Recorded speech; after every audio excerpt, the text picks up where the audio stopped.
ওয়ায়ুমদিদুকুম বিআমওয়াল, ও আমার বান্দা তোমার সম্পদের বড় অভাব, তোমার জীবনে টাকা পয়সার বড় অভাব, খুব অভাব অনটনে তোমার জীবন যাচ্ছে বান্দা, বেশি বেশি ইস্তেগফার করো। ওয়ায়ুমদিদুকুম বিআমওয়াল, আমি আল্লাহ তাআলা ইস্তেগফারের কারণে, ইস্তেগফার বেশি বেশি পাঠ করার কারণে আমি তোমার জীবন তোমার সম্পদের মধ্যে বারাকা দান করব, বাড়িয়ে দিব। আল্লাহ তাআলা পরে অংশ বলছেন আল্লাহ তাআলা পরে বলছেন ওয়ায়ুমদিদুকুম বিআমওয়ালি ওয়া বানিন, তোমার সম্পদ বাড়িয়ে দিব এবং তোমার সন্তান হচ্ছে না। তুমি বিয়ে করেছো 5 বছর 10 বছর হয়ে গিয়েছে, সন্তান হচ্ছে না। ও বান্দা শোনো, ইস্তেগফার করো, বেশি বেশি ইস্তেগফার পাঠ করো, আমি আল্লাহ তাআলা তোমার সন্তান বাড়িয়ে দিব, সন্তানে বরকত দান করব। বলেন সন্তান দেওয়ার মালিক যিনি, তিনি কে? এজন্যে ইস্তেগফারের আমল করতে হবে। কোরআন থেকে কিন্তু বলছে, আমি নিজ থেকে বানায়া বলতেছি না। কোরআনে আল্লাহ তাআলা বলছেন ওয়া বানিন, ও বান্দা ইস্তেগফার করো, আমি আল্লাহ তাআলা তোমার জীবনে তোমার সন্তান সন্ততিতে বরকত দান করব, বাড়িয়ে দিব। আল্লাহ তাআলা বলছেন ওয়া ইয়াজআল লাকুম জান্নাত ওয়া ইয়াজআল লাকুম আনহারা। আল্লাহ তাআলা বলছেন ও বান্দা ইস্তেগফার করো, আমি তোমাকে ফসল ফল ফলাদির বাগান দান করব। ওয়া ইয়াজআল লাকুম আনহারা, ও আমার বান্দা ইস্তেগফার করো, আমি আল্লাহ তাআলা নদ নদীর ব্যবস্থা করে দিব, পানির ব্যবস্থা করে দিব। এখানে তো আল্লাহ তাআলা কয়েকটা ইস্তেগফারের কথা বলেছেন। ইস্তেগফারের আরো ফজিলত রয়েছে। নবীজি সাল্লাল্লাহু আলাইহি ওয়াসাল্লাম বলেছেন মান লাযিমাল ইস্তেগফার জাআলাল্লাহু লাহু মিন কুল্লি যিকিম মাখরাজা ওয়া মিন কুল্লি হাম্মিন ফারাজা ওয়া রাযাকাহু মিন হাইসু লা ইয়াহতাসিব। নবীজি সাল্লাল্লাহু আলাইহি ওয়াসাল্লাম বলেছেন, যে ব্যক্তি ইস্তেগফারকে তার জীবনে আবশ্যক করে নিবে, আল্লাহ তাআলা তার কষ্টকর যত বিষয় আছে তার থেকে বিপদ আপদকে দূর করে দিবে। আল্লাহ তাআলা তার চিন্তা ওয়া হাম্মিন ফারাজা, আল্লাহ তাআলা তার চিন্তা পেরেশানি দূর করে দিবে। আজকে আমাদের কত চিন্তা পেরেশানি, আমাদের পেরেশানির আজকে অভাব নাই। আল্লাহ তাআলা বলছেন নবীজি বলেছেন ইস্তেগফার করো বেশি বেশি, আল্লাহ তাআলা তোমাদের চিন্তা পেরেশানকে দূর করে দিবে। আল্লাহ তাআলা নবীজি বলেছেন ইস্তেগফার বেশি বেশি করো, আমি আল্লাহ তাআলা তোমাকে এমন জায়গা থেকে রিজিকের, আল্লাহ তাআলা তোমাকে এমন জায়গা থেকে রিজিকের ব্যবস্থা করে দিবে যা তুমি কল্পনাও করতে পারবে না। وعلمه من البيان ما لم يعلم فسبحان الذي لا يحصى امتنانه باللسان ولا بالقلم نشهد أن لا إله إلا الله وحده لا شريك له وأشهد أن محمدا عبده ورسوله أما بعد فقد قال الله تعالى في كلامه المجيد وفي فرقانه الحميد أعوذ بالله من الشيطان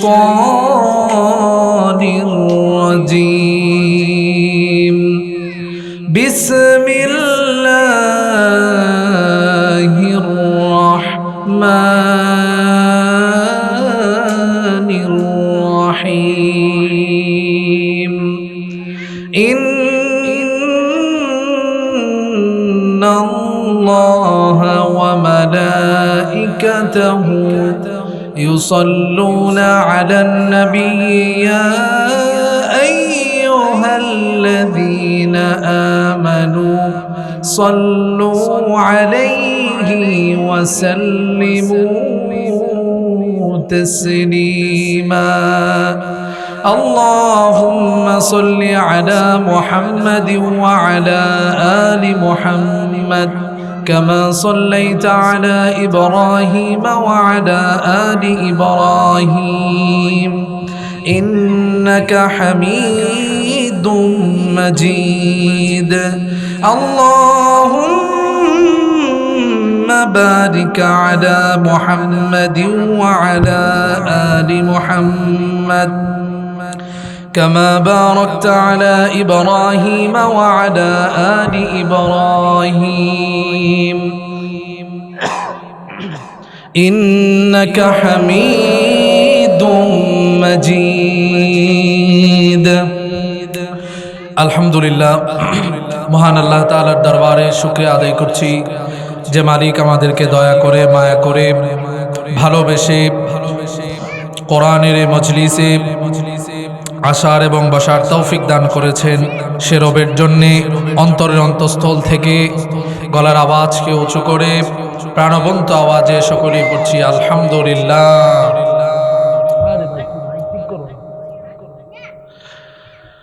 সম্মানিত হাজিরিন,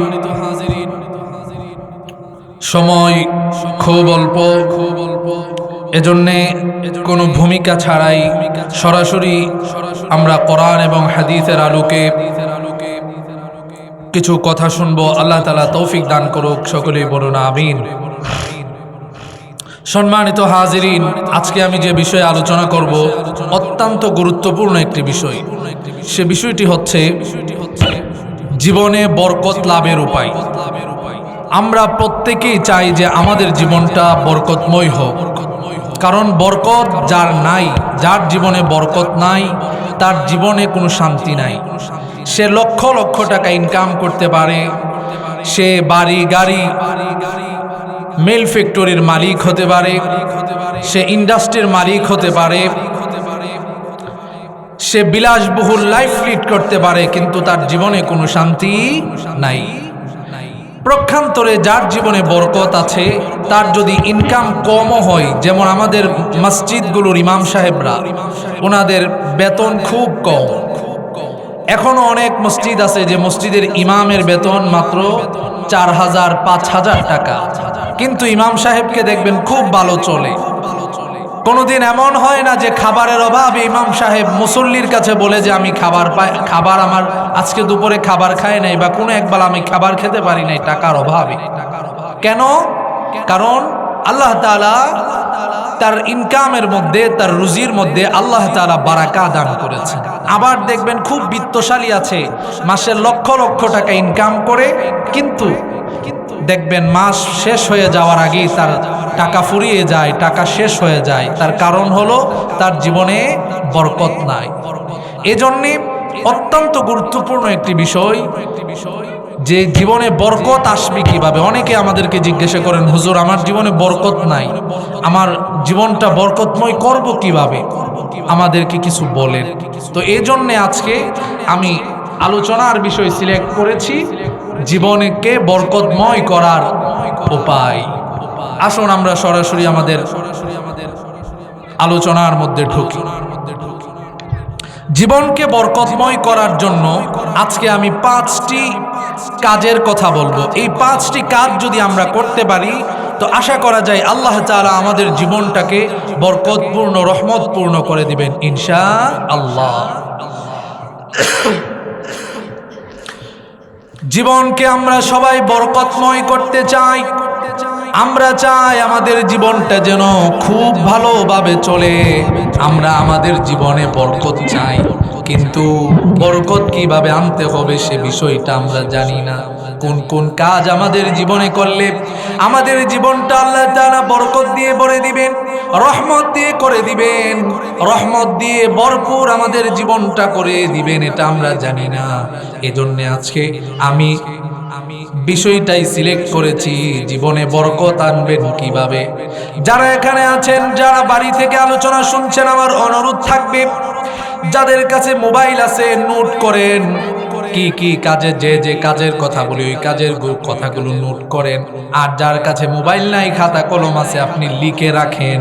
আপনি যদি এই কাজগুলো করতে পারেন, আশা করা যায় আল্লাহ রাব্বুল আলামিন আপনার জীবনটা বরকতে ভরপুর করে দিবেন। জীবনকে বরকতময় করতে হলে যে কাজগুলো করতে হবে, তার প্রথম নাম্বার কাজ হলো ঈমান এনে তাকওয়ার ভিত্তিতে জীবন যাপন করতে হবে। আপনি ঈমান এনে তাকওয়ার ভিত্তিতে যদি আপনি আপনার জীবন যাপন করতে পারেন, তো আল্লাহ তাআলা আপনার জীবনটাকে বরকতে ভরপুর করে দিবেন। জীবনে তাকওয়া ভিত্তিক জীবন যাপন আমাদেরকে করতে হবে। আল্লাহ তাআলা বলছেন কোরআনুল কারীমের 7 নম্বর সূরা সূরাতুল আরাফের 96 নম্বর আয়াতে আল্লাহ তাআলা বলছেন ওয়ালাউ আন্না আহলাল কুরা আমানু ওয়াত্তাকাউ লাফাতাহনা আলাইহিম বারাকাতিন মিনাস সামাই ওয়াল আরদ। আল্লাহ তাআলা বলছেন জনপদের অধিবাসীরা যদি ঈমান এনে তাকওয়ার ভিত্তিতে জীবন যাপন করে তো আমি আল্লাহ তাআলা আমার ওই বান্দাদের জন্য আসমান এবং জমিনের যতগুলো বরকতের দরওয়াজা আছে সবগুলো বরকতের দরওয়াজা আমি আমার ওই বান্দাদের জন্য খুলে দিব। সুবহানাল্লাহ, সুবহানাল্লাহ। আমার ভাইয়েরা, এখন আপনি বলবেন হুজুর তাকওয়া কি? তাকওয়া হলো আল্লাহর ভয়। আল্লাহর ভয় যে বান্দার ভিতরে থাকবে তার দ্বারা কোনো ধরনের খারাপ কাজ করা সম্ভব হবে না।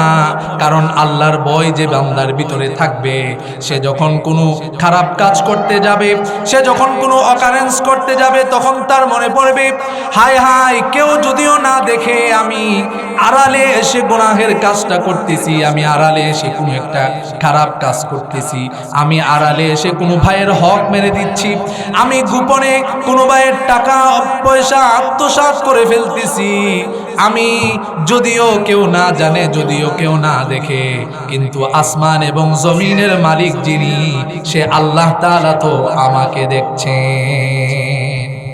কোন ব্যক্তির ভিতরে যদি তাকওয়া থাকে ওই ব্যক্তি ঘুষ খেতে পারবে না। কারণ তাকে যখন ঘুষ দেওয়ার জন্য যাবে সে বলবে হায় হায় যদিও দুনিয়ার কোন যে দিচ্ছে আর আমি, এই দুইজন ছাড়া তো আর কেউ জানে না, দুনিয়ার আর কোনো মানুষ জানে না, কিন্তু আর কেউ না জানুক আমি যে ঘুষ নিচ্ছি সেটা তো জানেন আল্লাহ, অতএব আমি ঘুষ নিতে পারবো না। কারণ তার ভিতরে ভয় আছে কার? আল্লাহ। আল্লাহর ভয় থাকলে ওই ব্যক্তি ঘুষ খেতে পারে না। আল্লাহর ভয় আছে যার ভিতরে ওই ব্যক্তি সুদ খেতে পারে না।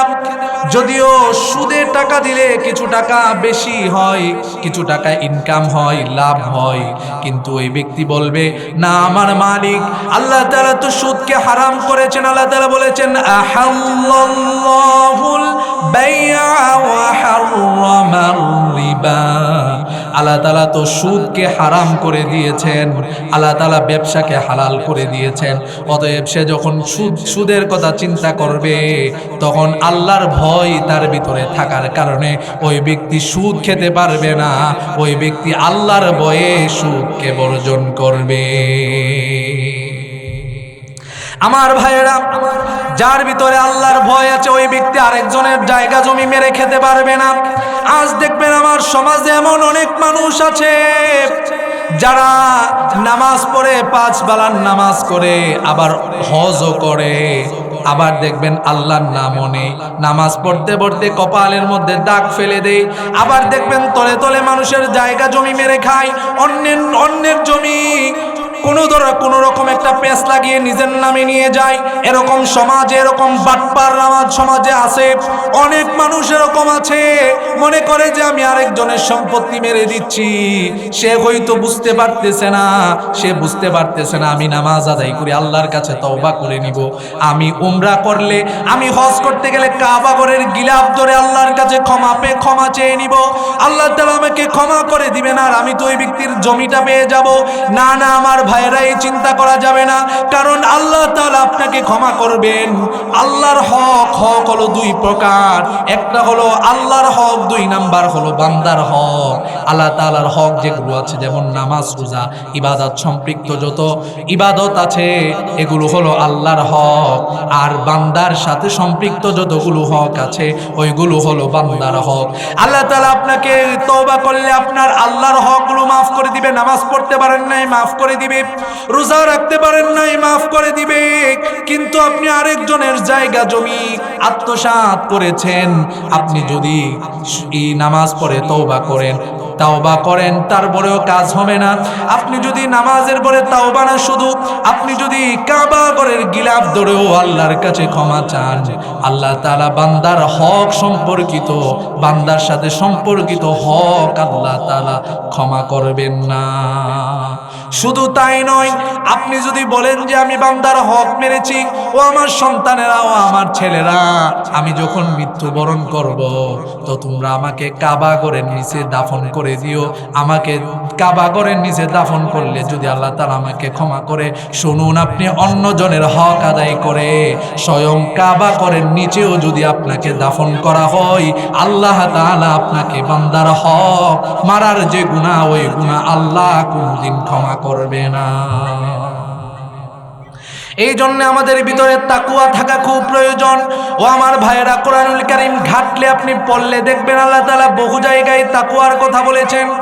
আল্লাহ তাআলা কোরআনুল কারীমের 3 নম্বর সূরা আলে ইমরানের 102 নম্বর আয়াতে আল্লাহ তাআলা বলছেন, যারা পারেন ঠোঁটে ঠোঁট মিলিয়ে আমার সাথে পড়ুন। আল্লাহ তাআলা বলছেন, ইয়া আইয়ুহাল্লাযীনা আমানু তাকুল্লাহা হাক্কা তুকাতিহি ওয়া লা তামুতুন্না ইল্লা ওয়া আনতুম মুসলিমুন। আল্লাহ তাআলা বলছেন, ও আমার ইমানদারেরা, ওহে বিশ্বাসীরা, যারা ঈমান এনেছো, শুনো, তাকওয়া অবলম্বন করে ভিতরে আমার ভয় ঢোকাও। আমি আল্লাহ তাআলাকে ভয় করো। আল্লাহ তাআলা এখানে ভয়ের কথা বলতেছেন। আল্লাহ তাআলা বলছেন, ও বান্দা, ভয় এমন ভয় নয় যে তুমি আমার ভয় করবা আবার তুমি অন্যের জায়গা জমি মেরে দিবা, আমাকে ভয় করবা আবার তুমি আরেকজনের টাকা মেরে দিবা, আমাকে ভয় করবা আরেকজনের সাথে অন্যায় করবা, জুলুম করবা, এমন ভয় নয়। আল্লাহ তাআলা পরে বলছেন, হাক্কা তুকাতি, ও আমার বান্দা, ভয় করার মতো ভয় আমি আল্লাহ তাআলাকে করো, যে ভয় করলে তুমি আমার ভয়ে আর কোনো গুনাহের কাজ করতে পারবা না, এমন ভয় আমাকে করো। এরপরের অংশে আল্লাহ তাআলা বলছেন, ওয়ালা তামুতুন্না ইল্লা ওয়া আনতুম মুসলিমুন, ও আমার বান্দা, মুসলমান না হয়ে মৃত্যুবরণ করো না। এখন আপনারা বলতে পারেন, হুজুর, আমরা তো মুসলমান, আমরা তো ঈমান এনেছি, আমরা তো মুসলমান। ও ভাই, আমরা বলবেন, হুজুর, আমরা তো সুন্নতে খাতনা করেছি, গরুর মাংস খাই, আমরা তো মুসলমান। ও আমার ভাইয়েরা, এখানে আল্লাহ তাআলা খাতনা করা মুসলমানের কথা বলেন নাই। এখানে আল্লাহ তাআলা গরু মাংস খাওয়া মুসলমানের কথা বলেন নাই। এখানে আল্লাহ তাআলা পরিপূর্ণ মুসলমান হওয়ার কথা বলেছেন। অন্য আয়াতে আল্লাহ তাআলা তাকওয়ার কথা অনেকবার বলেছেন। আল্লাহ তাআলা কোরআনুল কারীমের 4 নম্বর সূরাতুন নিসা এর প্রথম আয়াতে তাকওয়ার কথা 2 বার বলেছেন। ও আমার ভাইয়েরা, তাকওয়া অর্জন করতে হবে। এখন তাকওয়া কাকে বলে? আসুন, একটি ঘটনা বলার মাধ্যমে আমার একটি ঘটনা মনে পড়ে গিয়েছে। একটি ঘটনা বলার মাধ্যমে তাকওয়া কাকে বলে আপনাদেরকে বুঝিয়ে দেই।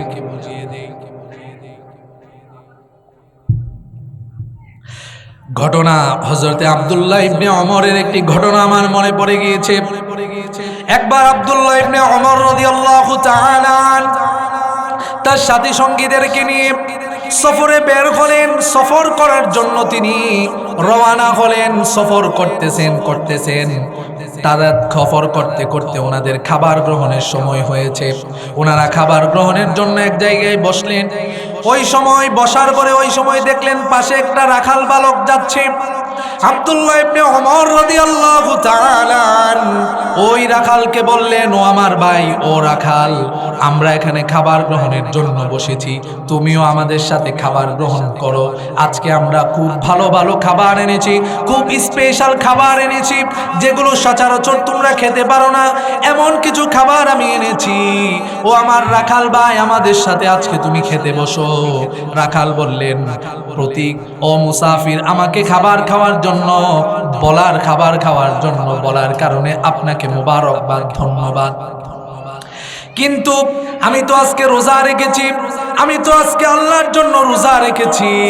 আব্দুল্লাহ ইবনে ওমর রাদিয়াল্লাহু তাআলা বললেন, ও আমার ভাই রাখাল, তুমি রোজা রেখেছো, হয়তো নফল রোজা রেখেছো।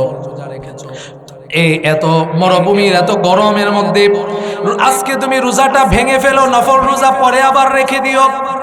আজকে তুমি ভেঙে ফেলো, আজকে অত্যন্ত গরম, তুমি আজকে রোজা ভেঙে ফেলো।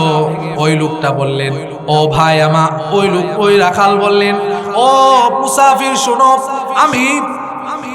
ও মুসাফির শোনো, আমি আল্লাহ ওই 0 দিনের জন্য রোজা রেখেছি, যেই 0 দিন ভাই ভাইকে চিনবে না, মাতা পিতা তার সন্তানকে পরিচয় দিবে না।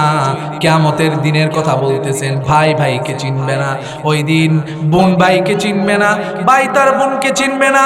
ওই কঠিন বিভীষিকাময় দিনের জন্য আমি রোজা রেখেছি। তো আব্দুল্লাহ ইবনে ওমর তার উত্তরটা শুনে বললেন, রাখালের ভিতরে এত ভয়, আল্লাহর ভয়, তাহলে রাখালকে আরেকটু পরীক্ষা করা যাক। আব্দুল্লাহ ইবনে ওমর বললেন, তাহলে তুমি যে বকরির পাল নিয়ে এসেছো, ও রাখাল ভাই আমার, তোমার বকরির পাল থেকে একটা বকরি আমাকে দিয়ে দাও, এর বিনিময়ে আমি তোমাকে টাকা দিব, এর বিনিময়ে আমি তোমাকে টাকা দিব। আবার তুমি রোজা রেখেছো, আমি ওই বকরিটা জবাই করে কিছু মাংস তোমাকে দিব, পরে যেন তুমি ইফতার করতে পারো। ওই রাখাল বলল, তুমি কি এইগুলোর মালিক তো আমি না, এই বকরিগুলো তো আমার মুনিব আমাকে এই বকরি চড়ানোর বিনিময়ে মাসিক একটা টাকা আমাকে, একটা অ্যামাউন্ট আমাকে দেই, আমি ওই টাকার বিনিময়ে বকরি চড়াই। তো আব্দুল্লাহ ইবনে ওমর থেকে পরীক্ষা করার জন্য বললেন, ও ভাই আমার, এখানে তো তোমার মালিক নাই, তুমি যদি একটা বকরি আমার কাছে বিক্রি করে দাও, তো এর বিনিময়ে তুমি কিছু টাকাও পাবা, নগদ অর্থ পাবা, আবার তুমি কিছু মাংস পাবা। আর তোমার মালিক যদি বকরির কথা জিজ্ঞেস করে, তাহলে তুমি তোমার মালিককে বলবা যে আমি বকরি চড়ানোর জন্য যখন বকরিগুলোকে নিয়ে যখন যাচ্ছিলাম, তখন নেকড়ে এসে একটা বকরিকে নিয়ে গিয়েছে, এটা অস্বাভাবিক কিছু নয়, নিয়ে যেতেই পারে। তুমি তোমার মালিককে বললে মালিক বিশ্বাস করবে। ওই রাখাল তখন বলে উঠল, মুসাফির ভাই শুনো, আমি যদি আমার মালিককে মিথ্যা কথা বলি, তাহলে আমার মালিক হয়তো বিশ্বাস করবে, কিন্তু আইনাল্লাহ, আমি আমার মালিককে ধোঁকা দিতে পারবো, কিন্তু আল্লাহ তাআলা কোথায়? আল্লাহ তাআলা তো দেখছেন আমি কি করছি। হয়তো আমার মালিক না জানতে পারে, আমার মালিক না বুঝতে পারে, কিন্তু আমার মালিক, তোমার মালিক মহান আল্লাহ তাআলা তো আমাদের এই কার্যকলাপগুলো দেখতেছেন। আমি আল্লাহ তাআলাকে ভয় করি, আমি তোমাকে টাকার বিনিময়ে, অর্থের বিনিময়ে একটা বকরিও তোমাকে দিতে পারবো না। আল্লাহু আকবার। এই হলো তাকওয়া। আজকে আপনার আল্লাহর ভয় নাই, আপনি আরেকজনের জায়গা মেরে আরেকজনের জায়গা মেরে খান। ওই মানুষটা হয়তো বুঝে না, কাগজের মার পেঁচে ফেলে তার জায়গা আপনার নামে করে নেন, কিন্তু মনে রাখবেন, ওই লোকটা হয়তো বুঝে না, কিন্তু ওই লোকের মালিক কিন্তু বুঝতেছে, ওই মালিক আপনাকে কিয়ামতের দিন ধরবে।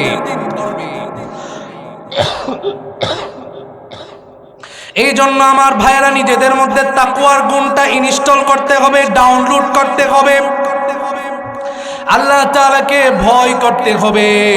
শুনুন, আমার আরেকটা ঘটনা মনে পড়ে গিয়েছে। খলিফাতুল মুসলিমিন, ইসলামের দ্বিতীয় খলিফাতুল মুসলিমিন, আমিরুল মুমিনিন সাইয়েদনা ওমর রাদিয়াল্লাহু তাআলা আনহুর জামানার একটি ঘটনা আমার মনে পড়ে গিয়েছে। সাইয়েদনা ওমর ইবনুল খাত্তাব রাদিয়াল্লাহু তাআলা আনহু, তিনি তার শাসন আমলে দিনের বেলা তিনি রাষ্ট্রের বিভিন্ন গুরুত্বপূর্ণ কাজ তিনি করতেন, আর যখন রাত হয়ে যেত তখন তিনি ছদ্মবেশে তার শাসন, তার এরিয়ার কিছু জায়গা দিয়ে অলিতে গলিতে তিনি ঘুরে বেড়াতেন। একদিন তিনি ঘর থেকে বের হলেন রাতের বেলা তার জনগণের অবস্থা বোঝার জন্য। ওই সময় তিনি হঠাৎ হেঁটে যাচ্ছেন, হঠাৎ তিনি দেখলেন একটা ঘরের মধ্যে মিটি আলু জ্বলছে, আর দুইজন লোকের কথার আওয়াজ শোনা যাচ্ছে। হযরত ওমর ইবনুল খাত্তাব রাদিয়াল্লাহু তাআলা আনহু, তিনি বললেন, ওমর ইবনুল খাত্তাব রাদিয়াল্লাহু তাআলা আনহু, তিনি কান পেতে ওই ঘরের কাছে গেলেন, গিয়ে কান পেতে কথাগুলো শুনতে লাগলেন। তিনি দেখলেন একজন মা আর মেয়ে কথা বলছেন। মা বকরি থেকে দুধ দোহন করে নিয়ে এসেছেন। এসে মেয়েকে বলতেছেন, ও আমার মেয়ে, এই যে দুধ দোহন করে নিয়ে আসলাম, তুমি এই দুধের সাথে কিছুটা পানি মিশিয়ে দাও। কিছুটা পানি মিশালে আমরা ভালো টাকা বিক্রি করতে পারবো, আমরা কিছু আর্ন করতে পারবো এখান থেকে বেশি। মেয়েটা বললেন, ও মা, আমি যদি পানি মিশাই তাহলে ওমর যদি জেনে যায় তাহলে তো আমাদেরকে কঠিন বিচার করবে, কারণ ওমর তো বলে দিয়েছেন যে আমার শাসনকালে কেউ যদি খাবারের মধ্যে কোনো ভেজাল কিছু মিশাই তাহলে ওমর তাকে কঠিন শাস্তি দিবে। মা বললেন, ও আমার মেয়ে, এখানে তো ওমর নাই, রাতের বেলা তুমি আর আমি আর কেউ নাই। তখন ওই মেয়ে বললেন, মা, এখানে ওমর হয়তো নাই, কিন্তু আমি আর আপনি যে দুধের মধ্যে পানি মিশাবো এটা ওমর যদিও না দেখে, কিন্তু আমার মালিক, ওমরের মালিক, আপনার মালিক মহান আল্লাহ তাআলা তো দেখছেন। আল্লাহ তাআলা তো আমাদেরকে কিয়ামতের দিন এই দুধের মধ্যে পানি মিশানোর কারণে আপনাকে আমাকে জিজ্ঞাসাবাদ করবে। এই হলো তাকওয়া। আল্লাহর ভয় যদি কোনো মানুষের ভিতরে থাকে তাহলে ওই মানুষকে দিয়ে কোনো ধরনের খারাপ কাজ করানো যাবে না, ওই মানুষকে দিয়ে কোনো মানুষের ক্ষতি করানো যাবে না, ওই মানুষ কারো ক্ষতি করবে না, ওই মানুষ কারো টাকা মেরে খাবে না, ওই মানুষ রাষ্ট্রের কোনো সম্পদ মেরে খাবে না, ওই মানুষ সে আরেকজনের জায়গা জমি দখল করে খাবে না। এই জন্য আমার ভাইয়েরা, জীবনে বরকত লাভ করতে হলে যে 5টা কাজ করতে হবে, এর প্রথম নাম্বার কাজ হচ্ছে তাকওয়া ভিত্তিক জীবন যাপন করতে হবে। এই জন্য আমার ভাইয়েরা, তাকওয়া ভিত্তিক জীবন যাপন করলে আল্লাহ তাআলা ওই ব্যক্তির জীবনে বরকত দান করবে, কারণ তাকওয়া যে ব্যক্তির ভিতরে আছে ওই ব্যক্তি হারাম ইনকাম করবে না, ওই ব্যক্তি কষ্ট হলেও হালাল ইনকাম করবে, অল্প হলেও হালাল ইনকাম করবে। আর হালাল ইনকাম যেখানে আছে, যেখানে তাকওয়া আছে, আল্লাহ তাআলা ওইখানে তার রহমতের অপার বাড়ি দ্বারা নাজিল করে। এই হলো একটা গুণ তাকওয়া। 2 নাম্বার হলো, যদি জীবনে আপনি বরকত চান, আপনি যদি চান আপনার জীবনটা বরকতে ভরপুর হয়ে যান, তাহলে 2 নাম্বার যে কাজ করতে হবে সেটি হচ্ছে কোরআনের সাথে আপনার সম্পর্ক বাড়িয়ে দিতে হবে। এখন আমাদের সমাজের অবস্থা এমন হয়ে গিয়েছে, ঘরের তাকে কোরআনুল কারীম পড়ে আছে, আমরা একদিন খুলেও দেখার সুযোগ হয় না। ধুলাবালি পরে কোরআনুল কারীমের সেই কপিটা ময়লায় ধুলাবালু দিয়ে একবারে মলিন হয়ে আছে, আমরা একদিন দেখারও সুযোগ পাই না, পর্বত দূরের কথা। এই কোরআন অত্যন্ত বরকতপূর্ণ একটি কিতাব। আজকে আমরা এই কোরআন পড়তে জানি না, পড়িও না, পড়তে জানিও না, শিখিও না, শিখার চেষ্টাও করি না। অথচ এই কোরআনের সাথে যেই ব্যক্তি তার তাআল্লুক করবে, আল্লাহ তাআলা ওই ব্যক্তির জীবনটাকে বরকতপূর্ণ করে দিবে। এই রমজান দেখেন, এই কোরআন যে মাসে নাজিল হয়েছে, আল্লাহ তাআলা ওই মাসের দাম বাড়িয়ে দিয়েছে। বছরে মাস হলো 12টি। আল্লাহ তাআলা ওই 12 মাসের মধ্যে একটা মাসকে দামি করেছেন, সেই মাসের নাম হলো রমাদান। আপনি যদি আমাকে জিজ্ঞেস করেন, হুজুর, 11 মাসের চাইতে বাকি 11 মাসের চাইতে এই এক মাসের দাম কেন আল্লাহর কাছে এত বেশি, যে এই এক মাসে, এই রমাদান মাসে কেউ যদি একটা ফরজ ইবাদত করে তাহলে আল্লাহ তাআলা তাকে 70টা ফরজ ইবাদতের সওয়াব দান করে। কেউ যদি এই মাসে নফল ইবাদত করে তো আল্লাহ তাআলা একটা অন্য মাসে ফরজ ইবাদত করার সওয়াব কেন দান করে? শুনুন, আল্লাহ তাআলা কেন দান করেন? আল্লাহ তাআলা বলেন, আমি এই রমজান মাসে কোরআন নাজিল করেছি। কোরআনুল কারীমের 2 নাম্বার সূরাতুল বাকারা এর মধ্যে আল্লাহ তাআলা বলছেন, শাহরু রমাদান আল্লাযী উনজিলা ফীহিল কুরআন হুদাল লিন-নাসি ওয়া বাইনাতিন মিনাল হুদা ওয়াল ফুরকান। আল্লাহ তাআলা বলছেন, রমাদান মাস, এই মাসে আমি কোরআন নাজিল করেছি, এই জন্য এই রমাদান মাসের দাম আল্লাহর কাছে বেশি। এবার আসুন, যে রাতে কোরআন নাজিল হয়েছে সেই রাতের দাম কেমন? আল্লাহ তাআলা এই রাতের নামে কোরআন নাজিল করে দিয়েছেন, সেই রাতটি হলো লাইলাতুল কদর। আল্লাহ তাআলা বলছেন এই রাতের কেমন দাম শুনুন। আল্লাহ তাআলা বলছেন, লাইলাতুল কদরি খায়রুম মিন আলফি শাহর। আল্লাহ তাআলা বলছেন এই লাইলাতুল কদরের রাত যে ব্যক্তি পাবে এবং এই রাতে যে ব্যক্তি আমল করবে, আল্লাহ তাআলা ওই ব্যক্তির আমল নামায় 1000 মাস আমল করলে যে সওয়াব হতো, ওই এক রাতে আমল করার কারণে তার আর বান্দার আল্লাহ তাআলা ওই ব্যক্তির আমল নামায় 1000 মাসের সওয়াব দান করবে। এই জন্য আমার ভাইয়েরা কোরআন পড়তে হবে, কোরআনের সাথে সম্পর্ক বাড়িয়ে দিতে হবে, তাহলে আল্লাহ তাআলা আমাদের জীবনে বরকত দান করবে। এই হলো দুইটা। প্রথম নাম্বার, তাকওয়ার ভিত্তিতে জীবন যাপন করতে হবে। 2 নাম্বার, কোরআনের সাথে সম্পর্ক বাড়াতে হবে। 3 নাম্বার, আপনি যদি আপনার জীবনে তাকওয়া জীবনে যদি বরকত চান, তাহলে 3 নাম্বার যে কাজটা করতে হবে সেটি হচ্ছে ইস্তেগফার বেশি বেশি পাঠ করতে হবে। ইস্তেগফার যে ব্যক্তি বেশি বেশি পাঠ করবে, আল্লাহ তাআলা তার ওই বান্দার জীবনটাকে বরকতময় করে দিবে। বেশি বেশি ইস্তেগফার পাঠ করতে হবে। শুধু ইস্তেগফার পড়লে যে জীবনে বরকত আসবে তা নয়। আল্লাহ তাআলা ইস্তেগফারের 5টা ফজিলত, কয়েকটা ফজিলতের কথা কোরআনুল কারীমের সূরাতু 29 নম্বর পারা সূরাতুন নূহের 10 নম্বর আয়াত থেকে 12 নম্বর আয়াত পর্যন্ত আল্লাহ তাআলা কয়েকটা লাভের কথা বলেছেন ইস্তেগফারের। আল্লাহ তাআলা বলছেন ফাকুলতু ইস্তাগফিরু রাব্বাকুম ইন্নাহু কানা গফফারা ইউরসিলিস সামাআ আলাইকুম মিদরারা ওয়া يمددكم بأموال وبنين ويجعل لكم جنات ويجعل لكم أنهارا।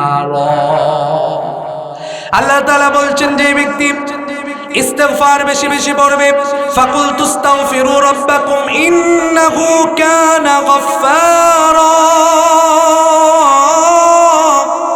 আল্লাহ তাআলা বলছেন যে ব্যক্তি বেশি বেশি ইস্তেগফার করবে, আল্লাহ তাআলা ওই ব্যক্তির জীবনের গুনাহগুলো মাফ করে দিবে, তার পাপরাশিগুলো আল্লাহ তাআলা ক্ষমা করে দিবেন বেশি বেশি ইস্তেগফার করার কারণে।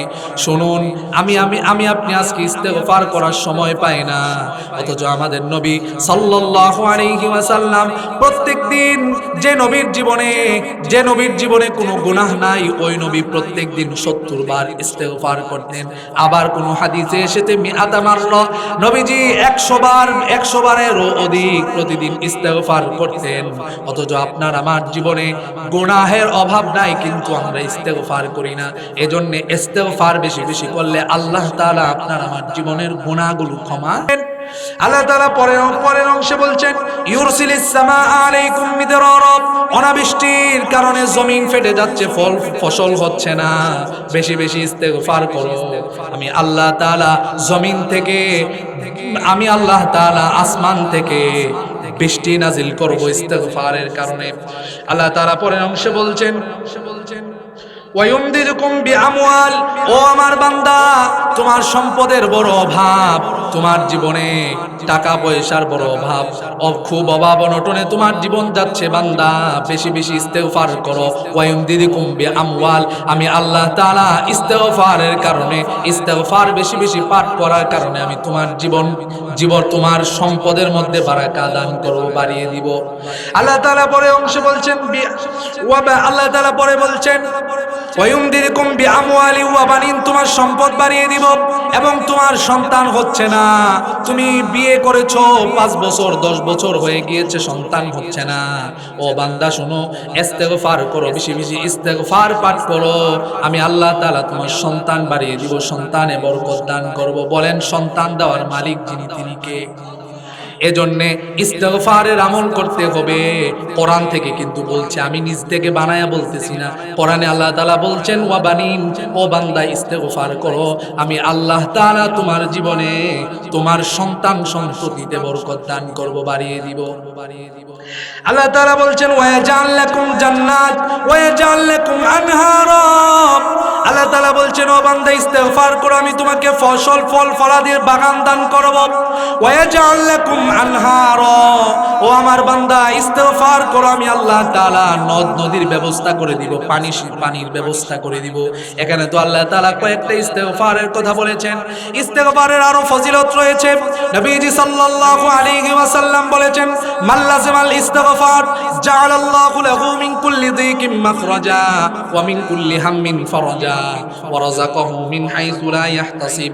নবীজি সাল্লাল্লাহু আলাইহি ওয়াসাল্লাম বলেছেন, যে ব্যক্তি ইস্তেগফারকে তার জীবনে আবশ্যক করে নিবে, আল্লাহ তাআলা তার কষ্টকর যত বিষয় আছে তার থেকে বিপদ আপদকে দূর করে দিবে। আল্লাহ তাআলা তার চিন্তা ওয়া হাম্মিন ফারাজা, আল্লাহ তাআলা তার চিন্তা পেরেশানি দূর করে দিবে। আজকে আমাদের কত চিন্তা পেরেশানি, আমাদের পেরেশানির আজকে অভাব নাই। আল্লাহ তাআলা বলছেন, নবীজি বলেছেন ইস্তেগফার করো বেশি বেশি, আল্লাহ তাআলা তোমাদের চিন্তা পেরেশানকে দূর করে দিবে। আল্লাহ তাআলা নবীজি বলেছেন ইস্তেগফার বেশি বেশি করো, আমি আল্লাহ তাআলা তোমাকে এমন জায়গা থেকে রিজিকের, আল্লাহ তাআলা তোমাকে এমন জায়গা থেকে রিজিকের ব্যবস্থা করে দিবে যা তুমি কল্পনাও করতে পারবে না।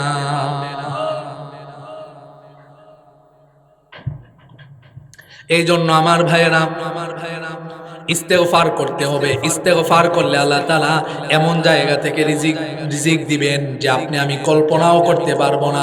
ইস্তেগফারের আরো ফজিলত রয়েছে। ইস্তেগফার যে ব্যক্তি করবে, আল্লাহ তাআলা ওই ব্যক্তিকে মুস্তাজাবুদ দাওয়া বানিয়ে দিবে।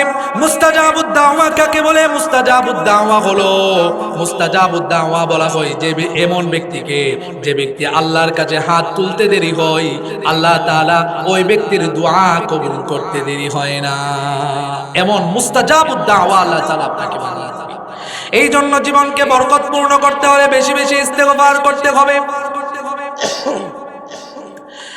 4 নাম্বার হলো, আপনি যদি আপনার জীবনকে বরকতপূর্ণ করতে চান, আপনি যদি চান যে আপনার জীবনে বরকত আসুক, আপনার জীবনটা বরকতে ভরপুর হয়ে যাক, তো আপনাকে 4 নাম্বার যে কাজটা করতে হবে, আল্লাহর রাস্তায় দান সদকা করতে হবে। আল্লাহ তাআলা আপনাকে যে রিজিক দান করেছেন, আল্লাহ তাআলা আপনাকে যে সম্পদ দান করেছেন, সেই সম্পদ থেকে আল্লাহর রাস্তায় দান করতে হবে। এখন তো আমরা কেমন হয়ে গিয়েছি।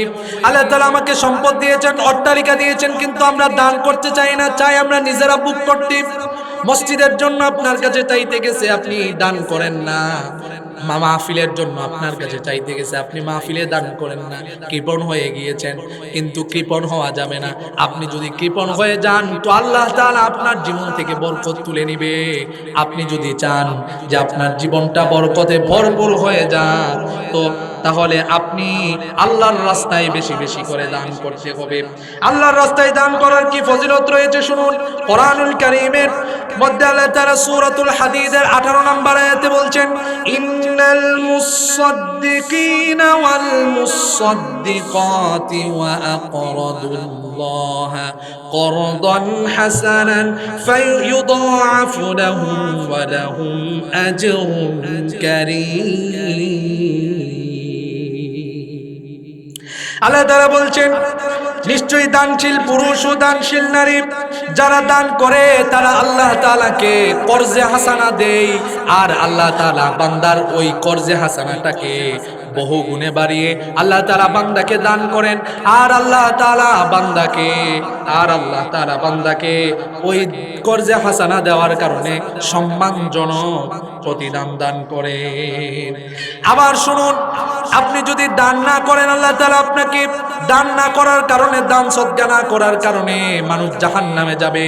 সূরাতুল মুদ্দাসির আল্লাহ তাআলা বলছেন, যারা দান করবে না, যারা দান করে না, শুনুন, যারা জাহান্নামী হবে, জাহান্নামীদেরকে জিজ্ঞেস করা হবে যে আপনারা কেন জাহান্নামে গিয়েছেন।